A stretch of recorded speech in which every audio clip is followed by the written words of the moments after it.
Hello my dear student, good morning to all. तो आप लोग कैसे, उम्मीद करते हैं कि स्वस्थ होंगे, मस्त होंगे और बेहतरीन तरीके से अपनी तैयारी को कर रहे होंगे। चलिए आज हम लोग हिस्ट्री चैप्टर 1 देखने वाले हैं, उससे रिलेटेड ऑब्जेक्टिव हम लोग देखने वाले हैं। यानी क्लास 10th के लिए आप लोग ध्यान रखेंगे कि क्लास 10th के लिए है ना, वेरी वेरी इंपॉर्टेंट है, VVI है, इसको आप लोग ध्यान में रखेंगे। तो चलिए बढ़ते हैं। इसका नाम है यूरोप में राष्ट्रवाद। चलिए बढ़ते हैं क्वेश्चन की ओर। क्वेश्चन हम लोग का कह रहा है, पहला क्वेश्चन है, इटली और जर्मनी वर्तमान में किस महादेश के अंतर्गत आते हैं, है ना। देखिए यहाँ पर मान लेते हैं इसको, है ना, यहाँ पर बना रहे हैं इसे हम, ठीक है। आप लोग ध्यान में रखेंगे, इसको हम लोग बोलते हैं एशिया। ये है एशिया, एशिया है, ठीक है। इसको आप लोग ध्यान में रखेंगे। ये है यूरोप, ठीक है। और ये है, हम लोग जानते हैं, उत्तरी अमेरिका, दक्षिणी America, south Africa, Australia, Antarctica, ठीक है। तो एशिया के अंतर्गत हम लोग जानते हैं कि भारत आता है। भारत किसके अंतर्गत आता है? एशिया में है। भारत हम लोग का किस में है? एशिया महादेश में है। और यूरोप के अंतर्गत आता है इटली और जर्मनी। तो हम लोग का करेक्ट आंसर क्या हो जाएगा? हम लोग का करेक्ट आंसर हो जाएगा यूरोप, है ना। हम लोग का करेक्ट आंसर हो जाएगा यूरोप। पहले क्वेश्चन का आंसर हो जाएगा यूरोप, ठीक है। दूसरा नंबर क्वेश्चन कह रहा है, फ्रांस में किस, ये हम लोग देखेंगे कि फ्रांस में किस शासक, देखेंगे यहाँ, फ्रांस में किस शासक वंश की पुनर्स्थापना वियना कांग्रेस द्वारा की गई, है ना। तो वियना कांग्रेस द्वारा किया गया, यानी बुर्बो वंश का स्थापना, बुर्बो वंश आंसर हो जाएगा, है ना। चलिए बढ़ते हैं अगले क्वेश्चन की ओर। कह रहा है 3 नंबर क्वेश्चन, मेजनी का संबंध किस संगठन से था? देखिए जो मेजनी का संबंध जो है वो कार्बोनरी संगठन से था। मेजनी का संबंध कार्बोनरी संगठन से था। करेक्ट आंसर बी हो जाएगा। क्वेश्चन है, देखिए इसको आप लोग याद रखेंगे। मेजनी का रिलेशन इटली से है, इसको आप लोग ध्यान में रखेंगे। हीगेल एक दार्शनिक थे, तो हीगेल को भी याद रखेंगे आप लोग। देखिए उससे रिलेटेड एक क्वेश्चन है, क्वेश्चन जरूर आता है एग्जाम में, आप लोग ध्यान में रखेंगे। हीगेल एक दार्शनिक थे, बिस्मार्क जर्मनी के चांसलर थे, और विक्टर इमैनुअल राजनीतिज्ञ थे, है ना, और ये राजनीतिज्ञ थे।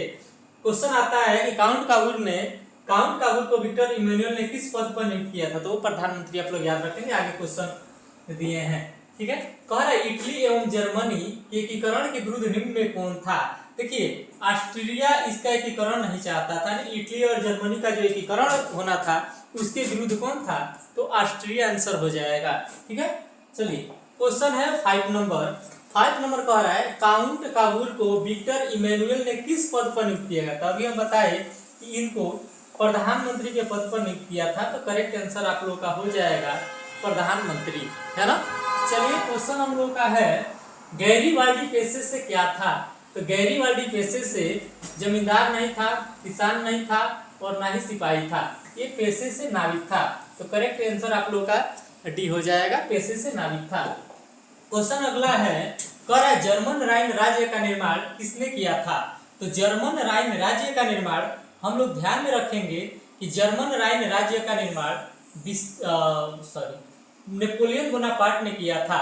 जर्मन राइन राज्य का निर्माण किसने किया था? नेपोलियन बोनापार्ट ने किया था। कह रहा है जलवेरिन एक संस्था थी। जलवेरिन एक संस्था थी किनकी?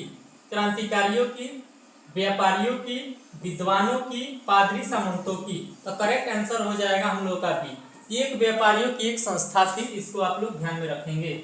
चलिए आगे हम बढ़ रहे हैं, रक्त एवं लव की नीति का अवलंबन किसने किया था? तो रक्त और लव की नीति का अवलंबन हम लोग जानते हैं कि बिस्मार्क ने किया था। रक्त एवं लव नीति का अवलंबन किसने किया था? तो बिस्मार्क ने किया था।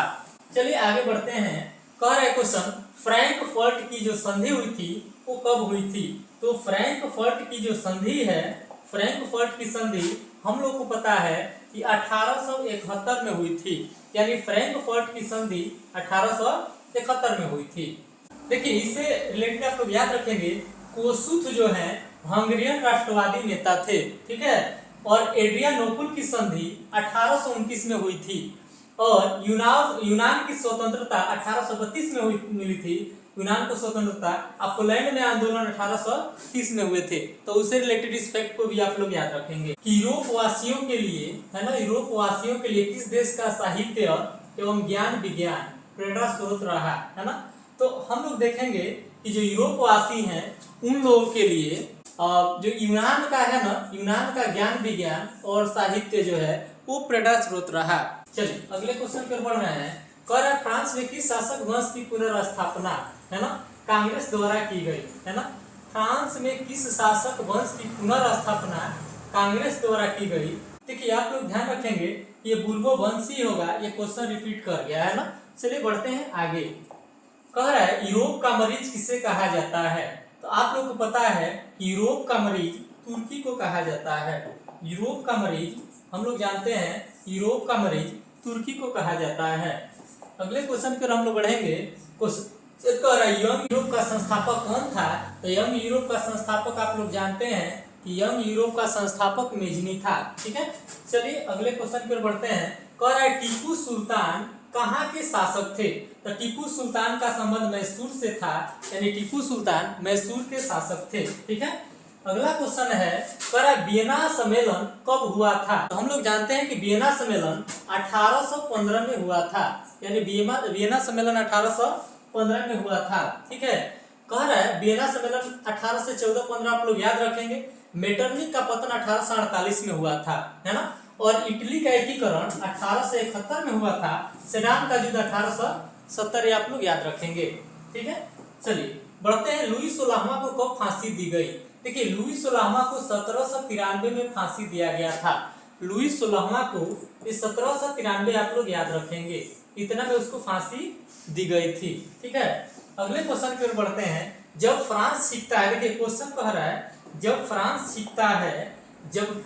छिपता है तो बाकी यूरोप को सर्दी लग जाती है, इसने कहा था।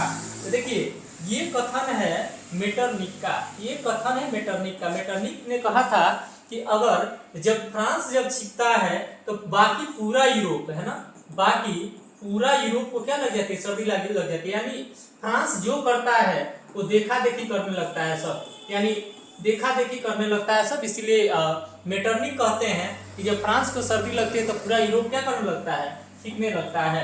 आगे बढ़ेंगे कि हंगरी की राजधानी कहाँ है। तो आप लोग जानते हैं कि हंगरी की राजधानी है बुडापेस्ट। हंगरी की राजधानी है बुडापेस्ट।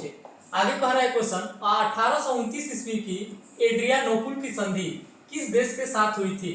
तो हम लोग जानते हैं एड्रियानोपुल की संधि हम लोग को पता है कि तुर्की के साथ हुई थी। आप लोग कमेंट बॉक्स में जरूर बताएं कि आप लोग का 20 में कितना आप लोग का सही हुआ, है ना।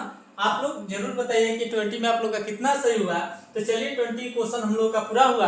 अब मिलते हैं नेक्स्ट क्लास में।